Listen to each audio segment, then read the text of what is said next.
পুরো পা আমার মানে অস্বস্তিকর ছিল, আর পা পুরো অবশ হয়ে গিয়েছিল। আচ্ছা। আর স্পাইনে খুব পেন হতো, কোমরটা খুব ব্যথা থাকতো।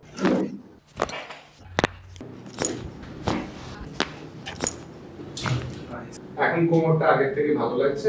অনেক ভালো লাগছে।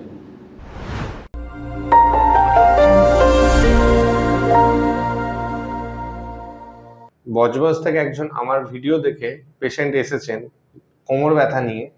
যখন আমি এক্সরে করাই তখন দেখতে পাই ওনার কোমরটা রাইট সাইডে এইভাবে টিল্ট হয়েছে এবং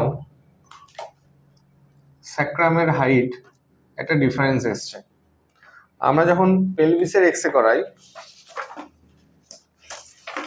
অলরেডি আমি মার্ক করে রেখেছি, রাইট সাইডের পেলভিসটা অনেকটা ডাউন হয়ে গেছে, লেফট সাইডের পেলভিসটা অনেকটা আপ আছে। মানে লেফট সাইডের সমস্যার জন্য ওনার রাইট সাইডের পেলভিসটা অনেকটা টিল্ট হয়ে গেছে। এই সমস্যার জন্য আপনার কি অসুবিধা হতো একটু যদি খুলে বলেন। স্যার, আমার স্যার দুটো পা হাঁটু থেকে পুরো অবশ হয়ে গিয়েছিল। হ্যাঁ, আমি একাদম হাঁটতে পারছিলাম না। হ্যাঁ, মানে আমি 100 ফুটের বেশি হাঁটতে পারছিলাম না। ঠিক। মানে পুরো পা আমার মানে অস্বস্তিকর ছিল, আর পা পুরো অবশ হয়ে গিয়েছিল। আচ্ছা, আর স্পাইনে খুব পেন হতো, কোমরটা খুব ব্যথা থাকতো। আচ্ছা। আপনি দুদিন চিকিৎসা নেওয়ার পর এখন কেমন বুঝছেন?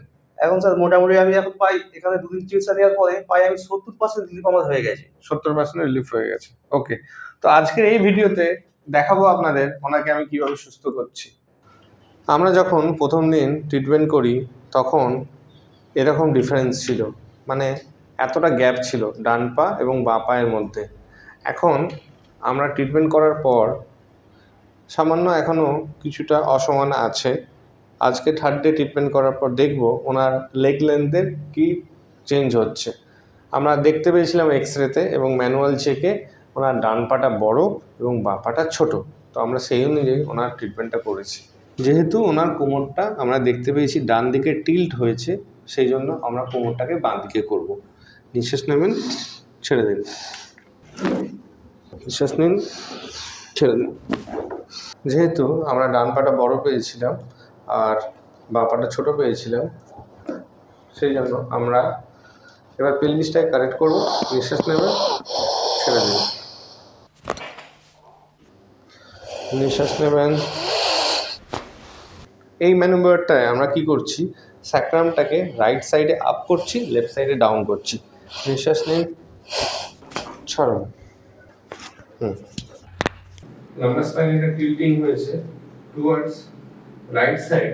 আমরা সেই জন্য ম্যানুয়ালি ওনার স্পাইনটাকে মোবিলাইজ করব টুয়ার্ডস লেফট সাইড।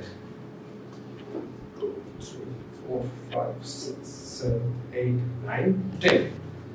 এইভাবে ওনার স্পাইনগুলো টিল্ট আছে। আমরা যদি এদিকে পুশ করি তবেই ভার্টিব্রাগুলো এদিকে আসবে। নিঃশ্বাস নেবেন, ছেড়ে দিন, আবার ছেড়ে দিন,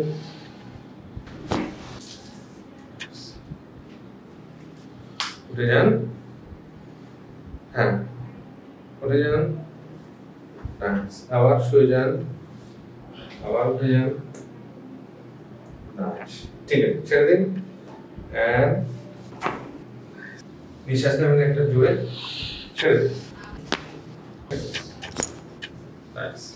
আমরা এবার দুটো পাকে এইভাবে রেখে দিয়ে L4 L5 S1 টা গ্যাপিং করব। নিঃশ্বাস নিন, ছেড়ে দিন। আজ করে আমার হাতে প্রেস করুন, জোরে জোরে জোরে। 1 2 হলো না, আবার জোরে। 1 2 3 4 5 6 7 8 9 10। 1 2 3 4 5, আবার 1 2 3 4 5। স্যানিটাইজ করে নিয়ে একটা নিডল ইনসার্ট করব।